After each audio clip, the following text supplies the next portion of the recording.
It's difficult to speak English for me. It's not only the academic piece, it's the social, emotional piece. A reminder to say, like, put the guns down, relax, let's eat, let's love one another. We're really not an underserved community, we're a never served community. From Hong Kong to here, it's a big change. I didn't have any family or friends here, so I quickly had the depression.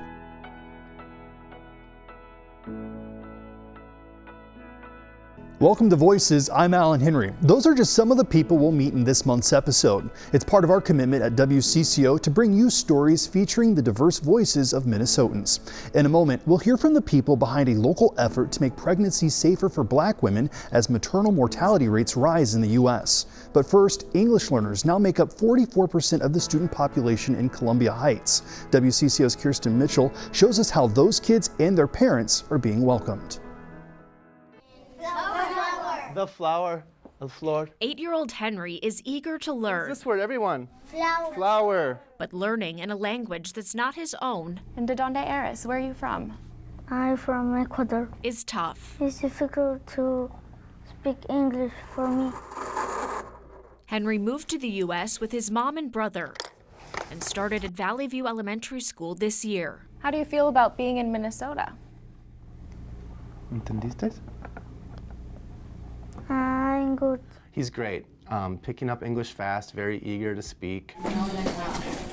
Patrick Schultz is one of 5 English learner teachers serving the entire school. I've talked to many parents. Most of the reasons people are coming is because they want a better life for their children, and they work really hard to make that happen. There's still plenty of students that come here with no English. Yes, we call them newcomers, and yeah, no English hardly at all, and so we start from scratch. When families arrive, We got some families that they would spend 6 months to come here. the district screens the students to properly place them. It's not only the academic piece, it's the social, emotional piece. It's a big change for not only the students, but parents too. And we provide something that we call clases para padres. During the 6 weeks of classes, parents learn financial literacy, how to create a healthy lifestyle, and tools to help their children succeed. What kind of needs do these families have when they first come to the school? A lot of it is just learning the education system. Many also lack medical and dental care. So, twice a year, the district provides free dental exams and basic cleanings through a partnership with Ready, Set, Smile. They also have a clothing and food shelf available for families. My ultimate goal is making sure every family is taken care of. Homeschool liaison Kevin Centeno says they rely heavily on donations, grants, and community partners. Finding resources that are free or low cost for our families is a big struggle. Is the district equipped to handle this sort of influx of students? That's a great question. As a public school, we are open to receive all students who come, but the reality is when we serve English language learners, the state doesn't necessarily provide us all the funds because we're operating at a deficit. Executive Director of Educational Services, Bondo Niembwe, says if they had the funds, they'd hire more EL teachers. And leaf in Spanish is what? Hoja. Hoja. Hoja. Yeah. Very nice. They only have 23 full-time. So you guys have your work cut out for you. We sure do. Yep. Despite funding strains, in 2023, 82.5% of EL students graduated from Columbia Heights School District, nearly 20% more students than the state's average. It's great. I mean, for me, it's the reason that I do this job, and it's my favorite part of the job is to get to meet kids from all over the world and sort of be the bridge between home and school for them. Henry isn't quite ready for graduation, but he is finding his way in this new place. I have 13 friends. 13 friends? Wow, that's a lot. With photojournalist Jose Pascual, Kirsten Mitchell, WCCO News. Kiara's story knows firsthand the challenges many women face during childbirth. She joined the March of Dimes after experiencing trauma during her low-risk pregnancy 12 years ago. Kiara had a plan, a natural birth, a Black female OBGYN, but a past due date pregnancy scratched it all. Once we'd made it to the OR, I was bawling by that time. I was scared. I've never had surgery before. this isn't something that I researched. I wasn't prepared, and that really scared me. And I knew the complications behind C-sections as well, and that just didn't feel good. According to the March of Dimes, black mothers are giving C-sections at a 36% higher rate than white women. Medica's chief clinical officer says supporting March of Dimes is personal to him, too. My wife, who's an African-American physician, developed symptoms after giving birth. She went and saw a physician and knew something was wrong, even used some of the medical terms to say, hey, something's wrong. And she was told, no, you're okay, everything is fine. During a second visit, his wife was told again everything was fine, but 5 days later, came in and my wife was gasping for breath there.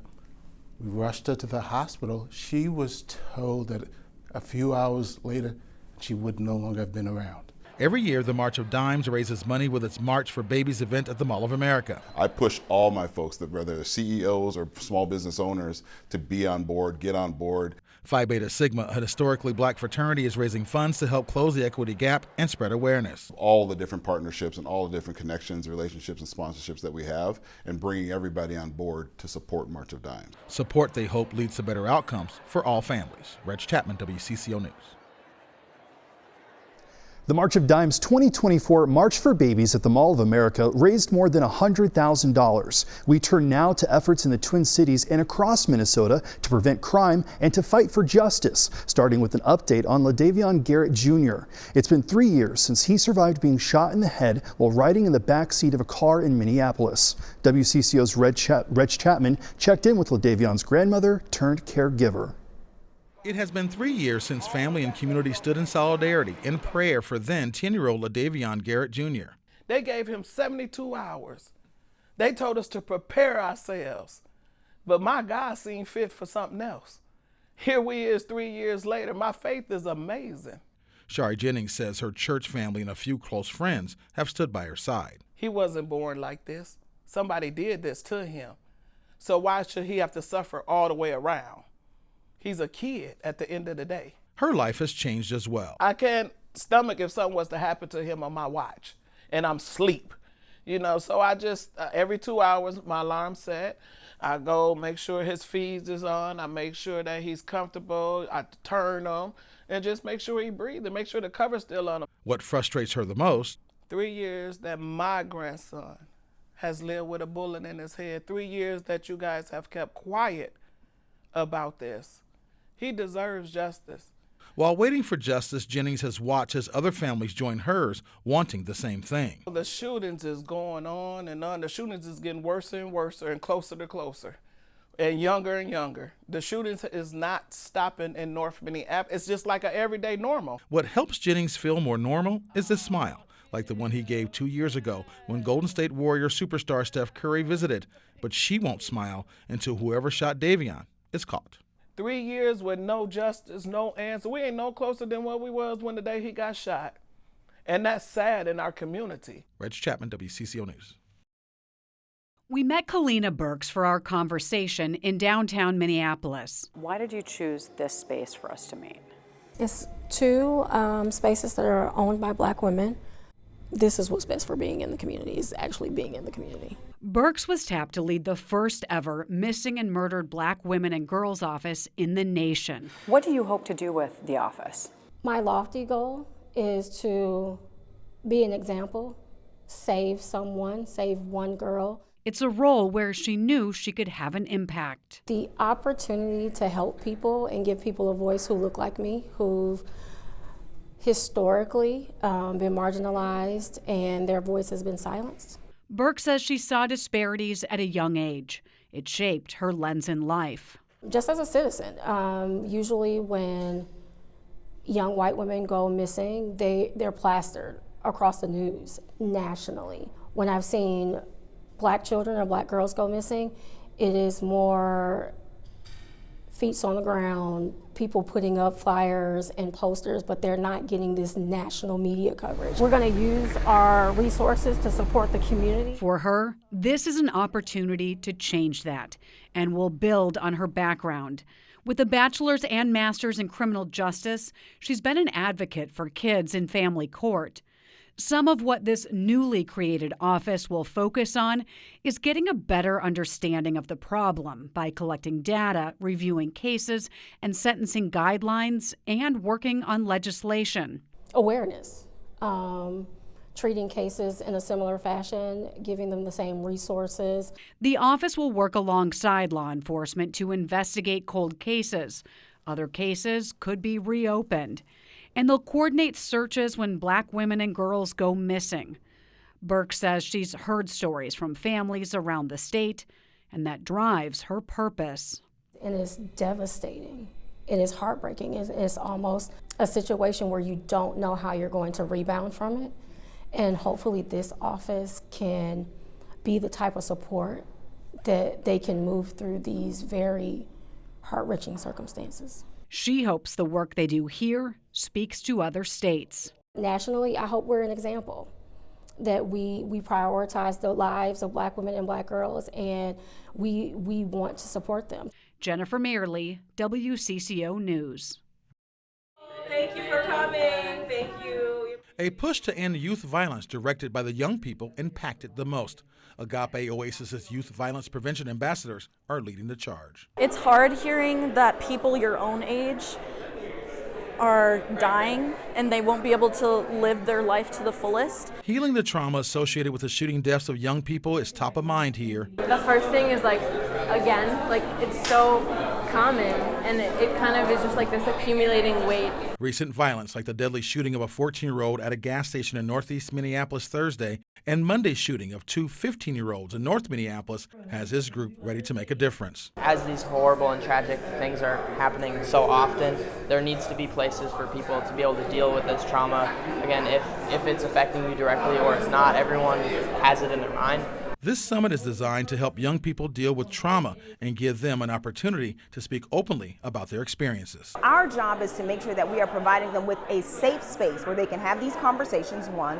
2, we can put tools in their hands so that they can learn to make a difference, and 3, to ensure they are healed and prepared themselves to cause transformation in the communities where they learn, they work, they thrive, they spend time together. Resources are also available to help teens learn valuable conflict resolution skills and insightful discussion, led by keynote speaker Dr. Zakiya Robbins McNeil of the Doorstep Legacy Foundation, also help these youth realize they are not alone in their fight against violence. You have had a family member that has died as a result of violence.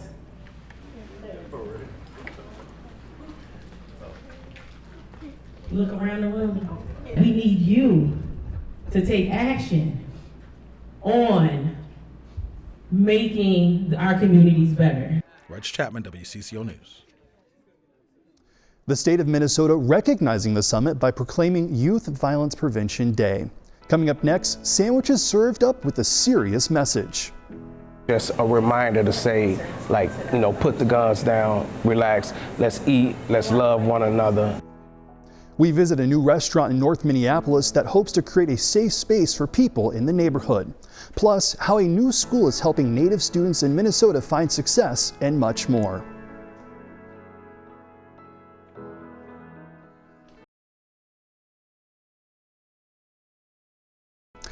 A newly opened restaurant in North Minneapolis is serving up more than just food. I had a chance to talk with the owner of Minnie's about his plans to nourish the mind and the soul. Man, we had Minnie's. We are Minnie's on Glenwood. That's the kind of energy you can expect when you walk in the door of Minnie's. Owner Cordell Richardson says that's intentional. When I was coming up, we had the community centers, we had the safe spaces to where we can go. Minnie's is one of those safe spaces. When you walk in here, as soon as you walk in that door, you know it's family. But when the concept for Minnie's first started, it was Richardson who had to go to the customers. Started as a food truck. So we had a food truck, and I was going to my son's soccer games and just trying to think of something, for the kids. Over time, Richardson says the community wanted more of his food, and he wanted to do more for the community. Customers can randomly receive free Twins tickets, while those in need can get a free meal. You pay for a meal ahead of time, and then someone who's maybe less fortunate can come in, pull their ticket, we send it to our kitchen, and then they can eat. Because we want everyone to eat, and as we talk about the goodness and we show the goodness of God through the food. It's a mission that's personal for Richardson. Each burger leaves with a tomato and pickle top hat, a tribute to a friend lost to gun violence 25 years ago. We call him High Top. So in honor of him, every food, everything that come up out here has the top hats on it. When they come in, they see that top hat too, just a reminder to say, like, you know, put the guns down, relax, let's eat, let's love one another. Take health.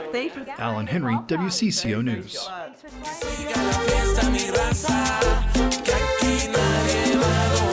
It's a sound unmistakable. La Raza! And becoming as recognizable as Twin Cities traffic. From a Richfield studio, El Core doing everything he can to catch your attention. I feel very happy to be able to bring joy in their day-by-day life. It's the mission. We wanted to come in as the young blood and show, you know, kind of the fun, hip side. CEO Maya Santa Maria. Radio like you were hearing either in Mexico or Latin America or maybe LA. Set out to accomplish when she started La Raza in 2013. I think the most rewarding thing has just been knowing that we're doing this every day for the community. For 11 years on 3 channels for one purpose, to bring music, news, and community to more than 200,000 Latinos in the Twin Cities. We know that they work hard. Some start their days at 5 a.m. So for me to commute with them or be on the work side, play good music, make some jokes, that does their day more fun. They're listening to us at work, on their radios, in the kitchens, and while they're painting, while they're doing construction, if they're roofing, from their cars, when they're doing their, errands, picking up their kids. After their original home burned down during the 2020 unrest, this news station, state-of-the-art, and their work leading the way for other stations around the country, while also amplifying Latin voices locally. The fact that we're able to enhance and project and promote what they're doing and get the word out and be the voice of the community, it's like we're an extension of the great work that they're doing in the community. An unmistakable sound. Escuchas La Raza 95.7. You just can't miss. Adam Duxter, WCCO News. La Raza streams globally online. You can find a link on WCCO.com. Approximately 50,000 Native Americans live in the Twin Cities. There are now 2 new resources serving that community, helping reconnect to deep roots and build for the future. Jeff Wagner takes you to the grand reopening of the Minneapolis American Indian Center. Soulful pride bellowed along Franklin Avenue. Oh wow, I can't believe how many people are here. Where a beacon for the indigenous community was reborn. This is an investment that will matter for generation after generation after generation. With the ribbon officially cut, the Minneapolis American Indian Center reopened, welcoming wide eyes and smiles. Right when I walked through the door, I was just amazed. As several generations soaked in the newly renovated space that originally opened in 1975. You can just feel the presence of all our ancestors in there. Somebody made a comment last week at the opening, the soft open. They were like, this is like a renaissance. We feel like, it feels like another American Indian renaissance. Kind of like what it felt like in the 1970s when I was a young kid. The $30 million project modernized the aging facility. Highlights include the updated gym, fitness center, expanded restaurant, and art gallery. The center provides 10,000 members a year with social services and educational programs, a mission that just got a new lease on life. This space, it does offer more opportunity for, to empower and to really elevate each other. I think it's just an awesome opportunity for new beginnings for this community, and I'm really excited to see the young people embrace it and make it their own. With photojournalist Dave Cheney, Jeff Wagner, WCCO News.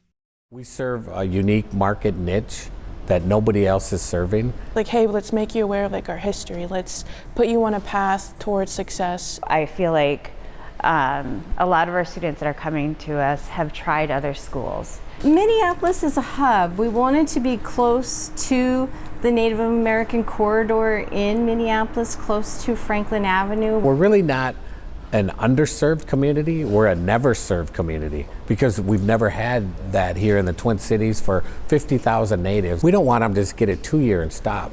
Our goal is for them to get a 4-year, then to go on and get a master, PhD, or professional degrees. It's been a long time coming. I think it's been a dream. In our tribe, I'm very proud of them. They committed to this beautiful facility. We definitely have had a difficult journey, in the past 300, 400 years. Red Lake Nation College allows students to gain confidence, their academic skills, and ready themselves for the four-year opportunities and or the work environment. I definitely think that this college is helping us come back to our teachings, come back to our values, come back to our way of life. This is an investment in people, and we've made that commitment not only to Red Lakers but to all natives. So I'm really proud of our tribe for doing that. The state, the lieutenant governors, state legislators have been outstanding in their support. Humility, truth, courage, honesty, respect, love, and wisdom. We interweave that in all of our classes. We're really excited to share what the tribal college experience has to offer. I found my community in a big city, and that was relieving to find a piece of home in such a big place. Red Lake Nation College, the first Native college in a major city, its grand opening is June 6th. An Ojibwe teen is feeling pride in her identity, but it's been a long journey. And I always thought it was just going to be hard for me, and I thought I would measure up to anything. But seeing myself now compared to who I was a year ago. Aya Briggs shares how a recent win gives her new hope next. And a local woman shares how she battled depression after moving to Minnesota by adding color to her life.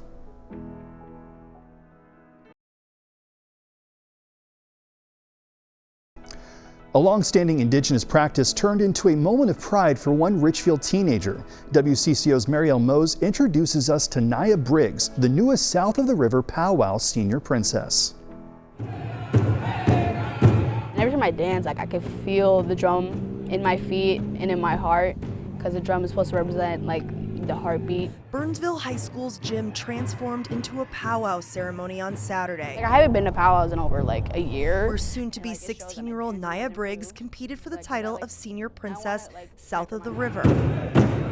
You have the flow in your feet, in your arms, and your whole body. This dance is what won her the title of senior princess, a high honor in Indigenous culture. The second they called my name, I shot up and started crying, and I was just like, oh my gosh, thank you so much. Aya is Ojibwe, and speaking her native language was also part of this competition for senior princess. Gijigukwe is my native name. Gijigukwe translates to sky woman, and it means she controls the weather, and she controls the colors of the sky. This is my ribbon skirt, and it has the colors I got with my native name. Aya is also a sophomore at Richfield High School, a district that embraces Native students through their Indian education program. Aya's new title instills a stronger pride for her own culture that she's excited to share with her classmates. I've been to different schools because of bullying, and I always thought it was just going to be hard for me, and I thought I would measure up to anything. But seeing myself now compared to who I was a year ago, my year ago myself would be just crying on the floor, how did you get there? How did you get here? Literally, I'm insanely proud of myself. In Minneapolis, Marielle Mose, WCCO News. The journey from Hong Kong to Roseville, Minnesota was a rough one for Karen Morris. WCCO's Pauline Lee shows us how she found success by tapping into her creative side.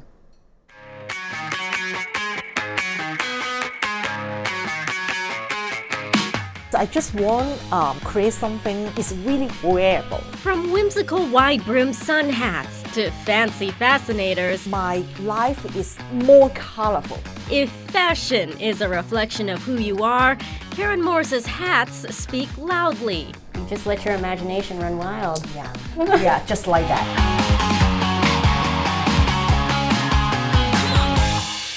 Bright, bold, and beautiful are just some of the ways to describe the designs she's dreamt up in her Roseville studio. Yeah. All of it handmade into wearable works of art, accessorizing racetracks around the world, including the Kentucky Derby and the Royal Ascots. They've also graced the pages of Harper Bazaar's magazine with Nicki Minaj and taken center stage at the Billboard Music Awards with Rebel Wilson. Just feel free and real. But it is real. Yes, yes. The journey for this humble hat maker started after she moved to Minnesota from Hong Kong with her husband in 2008. From Hong Kong to here is a big change. A big change that also came with a big adjustment. I didn't have any family or friends here, so I quickly had the depression. My husband said, you need to find something to make you happy. So she decided on hats, first as a hobby. That's how it started. But even as a lifelong fan of fashion, she had no fashion background. I studied marketing in university, yeah. She tried to learn the craft of couture on her own, but quickly realized there was much more to it than what she could find in the books and the videos online. You need to really find somebody to learn the tricks. Karen then traveled to Europe to learn from different hat-making mentors and soon became a milliner with a mind of her own. I think I will do something very crazy. Attention to detail. To make sure the stitches are as small as possible. Always top of mind with every hat she makes. That's what I'm thinking. These past few months have been her busy season. That is all the order I am working right now. When she normally receives upwards of 30 orders for hats. This year, it's double that. How many more hours is this? I think this one, because it's almost done, so I think it's about half an hour. And millinery magic can take anywhere from a few days to a few weeks to happen. Now these days, Karen finds herself working 7 days a week just to keep up. I don't know, I just feel happy. So this is very much a labor of love, your hats. Yes, yes. It's all about time too. Yeah. A stitch in time well spent to bring happiness to people everywhere. The hat gives them confidence. And satisfaction to her soul. Yeah, I done. It looks good? Yeah, it looks good. I'm happy. I love making hats. It gives you purpose. Yes. With photojournalist Joel Thurston, Pauline Lee, WCCO News. And you can find Karen's creations at kmhats.com. Thanks for joining us for Voices. Head to youtube.com/WCCO for more stories giving voice to diverse communities.